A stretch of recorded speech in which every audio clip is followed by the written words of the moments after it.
श्री स्वामी समर्थ. नमस्कार सखींनो, आज मी तुमच्याशी अशा एका विषयावर बोलणार आहे जो घराघरातल्या भिंतीच्या आत दडपला जातोय.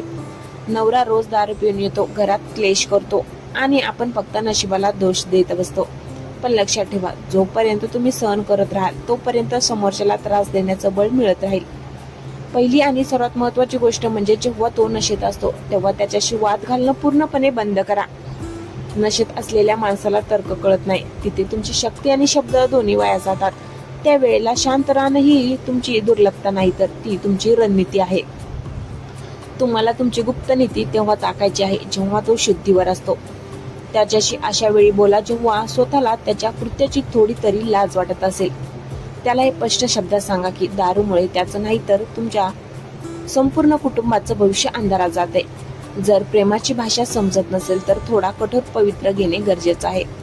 तुमच्या घरातील महत्वाचे कागदपत्रे, दागिने आणि तुमची स्वतःची कमाई त्याच्या हाताला लागणार नाही याची काळजी घ्या.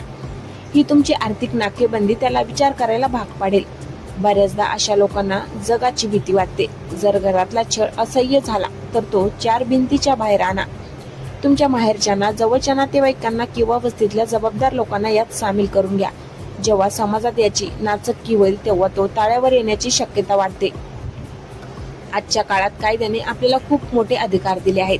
कौटुंबिक हिंसाचार कायद्याअंतर्गत तुम्ही तुमचं रक्षण करू शकता. पोलिसांची भीती दाखवणं किंवा वेळ पडल्यास तक्रार करणं यात काहीही चुकीचं नाही, कारण तुमचं आणि तुमच्या मुलांचं भविष्य जास्त मोलाचं आहे. स्वतःला कधी एकटं समजू नका. तुमच्या भागातल्या महिला बचत गटाशी जोडून घ्या.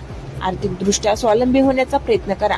जेव्हा स्त्री स्वतःच्या पायावर उभी राहते तेव्हा समोरच्याची छळ करण्याची हिंमत आपोआप कमी होते. तुम्ही ही परिस्थिती बदलू शकता. फक्त मनातून ही भीती काढून टाका की लोक काय म्हणतील. लोक तेव्हाही बोलतात जेव्हा तुम्ही त्रास सहन करता आणि तेव्हाही बोलतील जेव्हा तुम्ही तुमच्या हक्कासाठी उभे राहाल.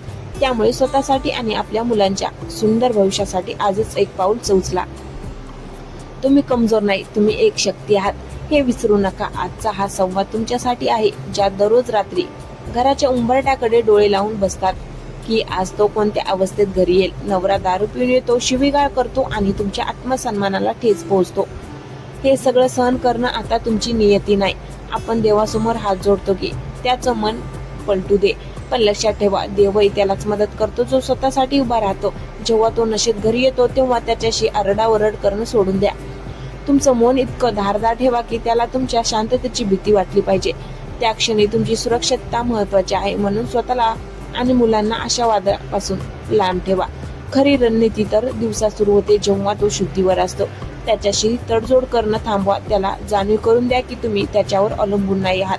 जर तो घराची जबाबदारी सोडून दारूवर पैसे उडवत असेल तर घराचा ताबा हळूहळू आपल्या हातात घ्यायला शिका. आजूबाजूच्या जगाला तुमचं दुःख कळू द्या, कारण लपून ठेवलेलं दुःख छळ करणाऱ्याला अधिक बळ देतं. तुमच्या माहेरच्यांना किंवा विश्वासातल्या लोकांना परिस्थितीची पूर्ण कल्पना द्या. समाजात तुमची प्रतिमा मलिन होईल या भीतीने गप्प बसू नका, कारण सन्मान गमावून जगण्यापेक्षा हक्कासाठी लढणं कधीही चांगलं. अनेकदा आपल्याला वाटतं की आपण अबला आहोत, पण कायद्याची ताकद तुमच्या पाठीशी आहे. जर घरात शारीरिक इजा होत असेल तर गप्प बसणं सर्वात मोठा गुन्हा आहे. आजच महिला हेल्पलाईन किंवा जवळच्या पोलीस स्टेशनचा संपर्क क्रमांक आपल्याकडे ठेवा. ही भीती त्याच्या मनात पेरा की जर त्याने मर्यादा ओलांडली तर त्याला त्याचे परिणाम भोगावे लागतील. सर्वात महत्वाचं म्हणजे स्वतःला ओळखा.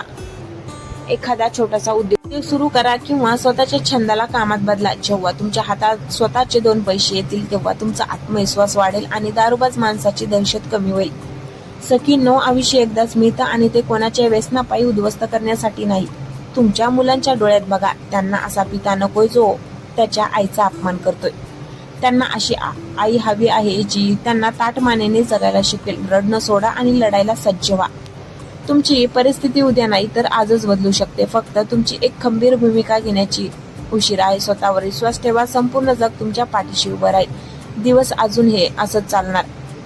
तो रोज रात्री दारू पिऊन येणार. तुम्ही मार सहन करणार किंवा अपमान गिळून गप्प बसणार. समाजाच्या भीतीने आणि मुलांच्या भविष्याचा विचार करून तुम्ही स्वतःला ज्या नरकात ढकललंय त्यातून बाहेर पडण्याची वेळ आता आली आहे. लक्षात ठेवा, जोपर्यंत तुम्ही घाबरताय तोपर्यंत तो वाघ आहे. ज्या दिवशी तुम्ही तुमचं घाबरणं सोडाल त्या दिवशी त्याची दारूबाजी नशा अर्धी उतरलेली असेल. सगळ्यात पहिली गोष्ट म्हणजे स्वतःला वाचवायला शिका. तो नशेत असताना त्याच्या समोर ढसाढसा रडणं किंवा त्याच्या पाया पडणं बंद करा. कारण दारू पिलेल्या माणसाला तुमच्या अश्रूची किंमत नसते. अशा वेळी तुमचं घर सोडून सुरक्षित ठिकाणी जाणं किंवा स्वतःला एका खोलीत बंद करून घेणं ही तुमची पहिली सुरक्षा आहे. आता वळूया त्या गुप्त नीतीकडे जी तुम्हाला हळूहळू अंमलात आणायची आहे. सर्वात आधी त्याचं आर्थिक स्वातंत्र्य संपवा. जर तो कमवलेले पैसे दारूत उडवत असेल तर घर खर्चासाठी पैसे मागण्यापेक्षा त्याच्या पगारावर किंवा उत्पादनावर स्वतःचा ताबा कसा मिळवता येईल याचा विचार करा. घराचे महत्वाचे पेपर्स, बँकचे व्यवहार आपल्या नियंत्रणात ठेवा. दुसरी महत्वाची गोष्ट म्हणजे पुराव्याची ताकद. तो जेव्हा शिवीगाळ करतो किंवा मारहाण करतो तेव्हा आजूबाजूला कोणी नसताना गुपचूप त्याचा व्हिडिओ किंवा ऑडिओ रेकॉर्ड करा. हे रेकॉर्डिंग त्याला घाबरण्यासाठी नाही तर वेळ पडल्यास समाजाला आणि कायद्याला दाखवण्यासाठी तुमचं सर्वात मोठं शस्त्र ठरेल. समाजाची भीती आता सोडून द्या, कारण तुमच्या घरात काय जळतंय हे शेजाऱ्यांना माहिती असतं, पण कोणी मदतीला येत नाही जोपर्यंत तुम्ही आवाज उठवत नाही. तुमच्या वस्तीतल्या किंवा गावातल्या धाडशी महिलांना सोबत घ्या. एका दारूबाज माणसाला एका स्त्रीची भीती वाटत नसेल, पण 10 स्त्रिया जेव्हा दारात उभ्या राहतात तेव्हा त्याची पळताभुई थोडी होते. तसंच कायद्याचा बडगा उचलायला घाबरू नका. कौटुंबिक हिंसाचाराची एक साधी तक्रार देखील त्याला तुरुंगाची हवा दाखवू शकते. ही धमकी नसावी तर हा तुमचा निर्धार असला पाहिजे. सखीनो, मूल बापाच्या नावापेक्षा आईच्या संस्कारांनी मोठी होतात. त्यांना अशा वातावरणात वाढू नका जिथे त्यांना रोज आईचा अपमान पाहावा लागतो. त्यांना एक स्वाभिमानी आणि लढे आई दाखवा. स्वतःच्या पायावर उभं राहण्यासाठी छोटा का असेना पण व्यवसाय सुरू करा. तुमच्या हातातील पैसा तुम्हाला तो अधिकार देईल जो आजपर्यंत तुमच्याकडून हिरावून घेतला गेलाय. आता सहन करण्याची सीमा संपली आहे असं स्वतःला सांगा. उठा, सावरा आणि आपल्या हक्काचा वाचवण्यासाठी आधी स्वतःला वाचवा. तुम्ही एकट्या नाही आहात. तुमच्यातली जिद्द तुमची सर्वात मोठी साथ आहे. आजचा हा व्हिडिओ फक्त ऐकू नका, तर यातली एक तरी गोष्ट आजच अंमलात आणा. आजचा हा व्हिडिओ फक्त माहिती देण्यासाठी नव्हता, तर तुमच्या मनातली ती विजत चाललेली ठिणगी पुन्हा पेटवण्यासाठी होता. लक्षात ठेवा, संसार म्हणजे केवळ तडजोड नव्हे आणि पत्नी म्हणजे कोणी पाय पुसणं नव्हे. तुमचा जन्म कोणाचे तरी अत्याचार सहन करण्यासाठी झालेला नाही. जो नवरा दारूच्या नशेत तुम्हाला विसरतो, घराची शान विसरतो, त्याला धडा शिकवणं हे तुमचं कर्तव्य आहे. स्वतःसाठी आणि तुमच्या मुलांच्या उज्ज्वल भविष्यासाठी. कधीही स्वतःला असह्य समजू नका. तुमची खरी शक्ती तुमच्या आत्मविश्वासात आहे. आज मी सांगितलेल्या गोष्टीवर शांतपणे विचार करा. कदाचित बदल एका दिवसात होणार नाही, पण आज तुम्ही घेतलेलं एक छोटं पाऊल उद्या तुमच्या भविष्यात सुखाची पाठ घेऊन येईल. जर तुम्हाला वाटत असेल की तुम्ही एकटे आहात तर आजच्या व्हिडिओच्या कमेंट बॉक्समध्ये तुमची मत लिहा. एकमेकींना साथ द्या. आपण स्त्रिया जेव्हा एकमेकींच्या पाठीशी उभ्या राहतो तेव्हा मोठी मोठी वादळही परतून लावण्याची ताकद आपल्यात येते. आजचा हा संवाद तुमच्या हृदयाला भेटणार आहे. रोज रात्री त्या दारूच्या वासामुळे आणि होणाऱ्या त्रासामुळे तुमची झोप उडाली असेल तर समजून घ्या की बदलण्याची वेळ आता आली आहे. आपण संसार वाचवण्याच्या नावाखाली स्वतःच्या अस्तित्वाचा बळी देतोय. पण लक्षात ठेवा, जो संसार तुमच्या अश्रूवर उभा आहे तो कधी सुखी असू शकत नाही. पहिली गोष्ट ही मान्य करा की तो दारू पिऊन येतो, यात तुमची चूक नाही. त्यामुळे स्वतःला दोष देणे आणि नशिबाला रडणं आता थांबवा. जेव्हा तो नशेत असतो तेव्हा त्याच्याकडे एक आजारी माणूस म्हणून बघा आणि त्याच्याशी कोणताही वाद घालण्याचा टाळा. तुमचं शांत राहणं ही तुमची कमजोरी नाही तर तुमच्या पुढच्या मोठ्या युद्धाची तयारी आहे. सखींनो, खरी गुप्त नीती ही आहे की तुम्ही तुमचं स्वतःचं एक सुरक्षित वर्तुळ तयार करायला हवं.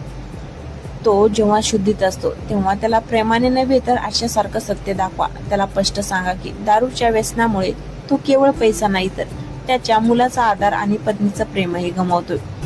जर शब्दांनी फरक पडत नसेल तर कृती करा. घराची तिजोरी आपल्या ताब्यात घ्या. त्याच्या व्यसनासाठी लागणारा 1 रुपयाही तुमच्या हातातून जाणार नाही याची काळजी घ्या. तुमची आर्थिक तटबंदी त्याला अस्वस्थ करेल आणि त्याला त्याच्या मर्यादेची जाणीव करून देईल. दुसरी महत्वाची गोष्ट म्हणजे लोक काय म्हणतील हा विचार कचऱ्याच्या डब्यात फेकून द्या. जेव्हा तो रस्त्यावर किंवा शेजाऱ्यासमोर तुमचा अपमान करतो तेव्हा तो त्याची लायकी दाखवत असतो, तुमची नाही. अशा वेळी समाजातील प्रतिष्ठित व्यक्तींना किंवा तुमच्या माहेरच्या खंबीर माणसांना मदतीला बोलवा. छळ करणाऱ्या माणसाला सगळ्यात जास्त भीती उघड पडण्याची वाटते. त्याच्या छळाचे पुरावे म्हणून मोबाईलचा वापर करा, रेकॉर्डिंग करा.